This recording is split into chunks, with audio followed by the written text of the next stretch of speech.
Mesdames, Messieurs, bonjour et bienvenue dans cette édition que nous démarrons avec la convocation de Karim Wade ce vendredi à la Cour de répression de l'enrichissement illicite pour l'ouverture des scellés rapatriés par le parquet de Paris, des bijoux de sa défunte épouse et autres objets précieux. Cette convocation de Karim Wade est assimilable à de la farce qui frise le ridicule, selon un de ses avocats, Maître Ciré Clédor Ly, que je vous propose d'écouter au micro de Adiatala. C'est à la fois triste et humiliant que l'on parte de 4 000 milliards à 40 millions. On ne peut pas mieux se moquer du peuple sénégalais parce qu'il n'y a plus de sécurité. Tous les coffres des citoyens peuvent aujourd'hui être pillés. Et je me demande, qu'est-ce qu'on va chercher dans des boucles d'oreilles? Karim ne porte pas de boucles d'oreilles.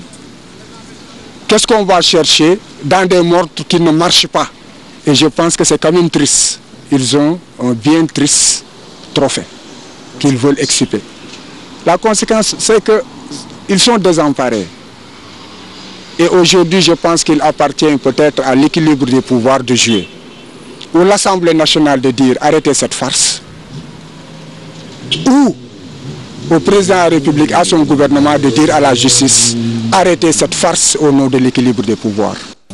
Karim Wade doit bénéficier d'une liberté provisoire. L'affirmation est de maître Ousmane Seye. Selon l'avocat, l'ancien ministre d'État est retenu illégalement en prison. Il attaque ainsi le second mandat de dépôt qui le maintient dans les liens de la détention. Maître Ousmane Seye est au micro de Moudi Gueye, Thierno Laurent Mendy.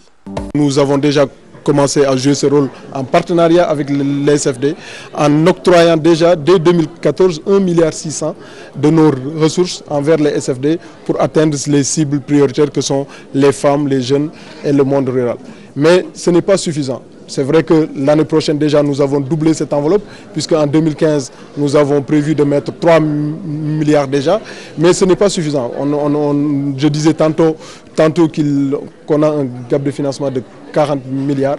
Il faut qu'on trouve des synergies. Il faut qu'on trouve également les réformes nécessaires, fiscales et autres pour pouvoir résorber ce gap rapidement pour atteindre la croissance et l'émergence. Toutes nos excuses pour cet élément. Réélection du président Macky Sall en 2017. La coalition Horizon 2035 porte sa candidature. L'acte a été matérialisé par la signature d'une convention entre l'APR et la coalition pour l'émergence dirigée par Maître Ousmane Seye. Le mouvement met en garde les partis alliés de la mouvance présidentielle qui tenteraient de postuler pour 2017. Moudi Gueye, Thierno Laurent Mendy. Discuter, échanger, innover sont les termes majeurs de ce forum dont l'objectif principal est de formuler des recommandations après examen des problèmes de la microfinance au Sénégal. Il y a eu des contraintes d'ordre réglementaire, il y a des contraintes d'ordre interne qui sont liées même au système financier décentralisé. Il y a des contraintes d'ordre fiscal. Mais il y a aussi des contraintes liées un peu à la crise. Vous savez, aujourd'hui, nous sommes en train de vivre une crise à travers le monde depuis 2011 maintenant. Alors, pour ce qui concerne les recommandations, nous avons demandé, et nous avions déjà fait la demande donc, au pouvoir public de revisiter. Et pour lever ces goulots d'étranglement, l'État du Sénégal, par le biais du ministère délégué en charge de la microfinance, compte appuyer le refinancement du secteur. Une lettre de politique sectorielle en 2004 a été mise en œuvre. Aujourd'hui, nous sommes en train de faire la deuxième lettre de politique sectorielle. Donc l'État a déjà beaucoup fait. Maintenant, il s'agit de consolider les acquis. Consolider les acquis, faisant en sorte que nous puissions aller vers plutôt des politiques d'inclusion financière. Et pour avoir une politique d'inclusion financière, il est important que le secteur de la microfinance brasse le plus large possible au niveau des populations pour que nous puissions avoir cette inclusion financière. En attendant un partage plus large du document au cours de cette rencontre de 2 jours, les acteurs se donnent rendez-vous l'année prochaine pour la seconde édition, une manière de pérenniser l'initiative de l'APSFD. Toutes nos excuses encore pour cet élément qui n'est pas le bon. Parlons à présent d'autre chose. Après 3 jours de grève des travailleurs des collectivités locales, le maire de Dakar se prononce sur la question. Khalifa Sall soutient que certaines communes n'ont pas la capacité financière de s'occuper de leurs charges. Il précise que l'État n'a versé aucune somme d'argent aux communes, contrairement à ce qui a été relaté dans la presse. Khalifa Sall est au micro de Kodendiaï Younous Diatta. Lorsqu'on est un citoyen, faire des exigences, réclamer davantage de privilèges et davantage. Ce n'est pas possible. Le Sénégal a un budget qui n'est pas élastique, c'est 2800 milliards de francs CFA. Nous avons mis beaucoup d'argent pour les bourses de sécurité. Parce que nous avons mis aussi pour les bourses 40 milliards de francs CFA pour les bourses des étudiants. C'est une première. En Afrique, quel est le pays qui paye 48 milliards par année? Quelque chose de prévisible. J'avais dit à l'issue d'une réunion du conseil municipal Dakar qu'on n'est pas à l'abri de ces problèmes. Parce que la réforme initiée n'a pas réglé toutes les difficultés prévisibles. Nous avons fait l'effort à la ville de Dakar. J'ai vu un journal, heureusement mon jeune frère Yaham Mbaye, que je félicite, à corriger. C'est un excellent journaliste, il est honnête. La ville de Dakar a décidé, conformément à la loi, de verser une part des fonds de dotation qu'elle devait verser aux communes d'arrondissement. Les dotations sont versées, elles représentent la moyenne de 3 ans de recettes ordinaires de la ville. Le préfet l'a fixé à 2,4 milliards. Ces 2,4 milliards, nous devons verser la quantité correspondant aux 8 mois précédant la réforme, c'est-à-dire de janvier 2014 au 31 juillet 2014. Ça fait 1,6 milliard. Sur ces 1,6 milliard, la ville a versé 700 millions et toutes les autres recettes. Donc quand j'entends dire que l'État a versé, c'est un abus de langage et ce n'est pas exact. En vérité, elles n'en ont pas les moyens. C'est ça la vie. Kodendiaï, le ministre de la bonne gouvernance et des collectivités locales, fait dans la menace. Maître Omar Youm soutient que le gouvernement du Sénégal n'est aucunement responsable du retard de salaire des agents des collectivités locales. Pour lui, les maires de ces collectivités locales sont fautifs. Il n'exclut pas de prendre des mesures à l'encontre de ces élus locaux. Aminata Mbaresso. Collectivité locale met les points sur les i. Maître Oumar Youm dégage toute responsabilité du gouvernement sénégalais dans le retard de salaire des agents des collectivités locales. L'État a fait ce qu'il devait faire. Les tout premiers actes réglementaires qui ont été pris dans le cadre de la mise en œuvre de l'acte 3 de la décentralisation étaient relatifs à la sécurisation des salaires et des emplois.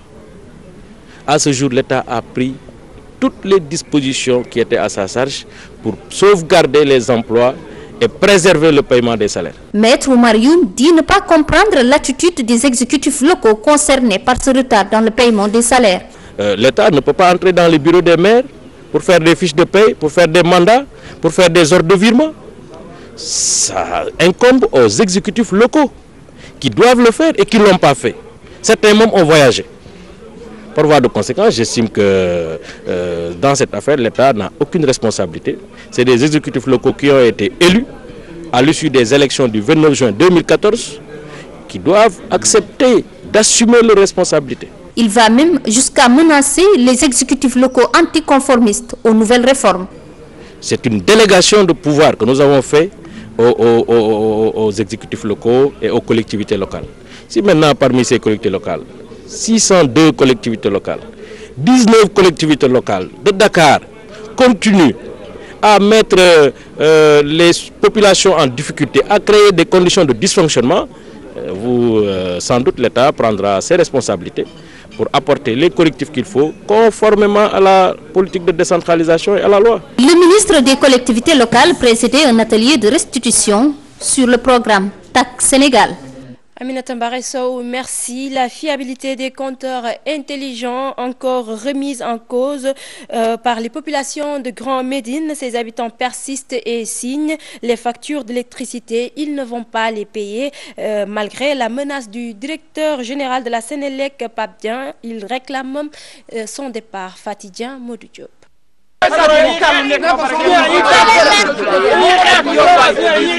La tension est vive à Grand Médine ce matin. Ici, l'amertume est le sentiment le mieux partagé À l'origine de ces contestations, les compteurs intelligents. Les nouveaux compteurs là, depuis qu'on a amené ici, jusqu'à présent, on nous a coûté cher, vraiment. On a coûté cher. Vraiment, il y a des compteurs, il y a des factures 8 000 francs ou bien factures 25 000 francs. On a augmenté jusqu'à 100 000, 150 000, ça c'est trop cher. Nous ne sommes pas d'accord de la fiabilité qu'ils disent. De toute façon, hier, la commission a déposé son pré-rapport et ce qu'il attendait de nous, c'était de faire des amendements par rapport à ça. Et nous étions en train de lire ce rapport pour faire ces amendements. Dessus, ces consuméristes en veulent à la Sénélec. Pour le moment, pas question de payer les factures d'électricité selon eux. Nous les attendons de pied ferme. Nous ne payerons rien. Nos factures sont rangées dans les tiroirs. Nous ne consommons pas de courant 24 heures sur 24. Le directeur de la Sénélec n'avait pas à tenir ses propos.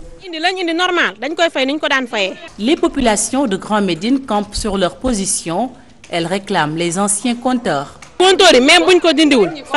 Ils n'ont qu'à régler cette situation une bonne fois pour toutes. Ce qu'on veut, c'est que d'abord le directeur général retire ses propos de venir nous délester, d'abord. Et puis nous avons prévu une assemblée générale au niveau de ce quartier demain. Donc c'est pour expliquer aux populations. Mais ce que nous voulons, c'est d'attendre que ces travaux soient finis. Le pré-rapport rendu par la commission de régulation du secteur de l'électricité est à l'origine de ces réactions remontées. Les habitants de Grand Médine exigent même le départ du directeur général de la Sénélec. Fatidien, merci. Mesdames et messieurs, c'est la fin de cette édition. Merci de l'avoir suivi. Rendez-vous dans nos prochaines éditions.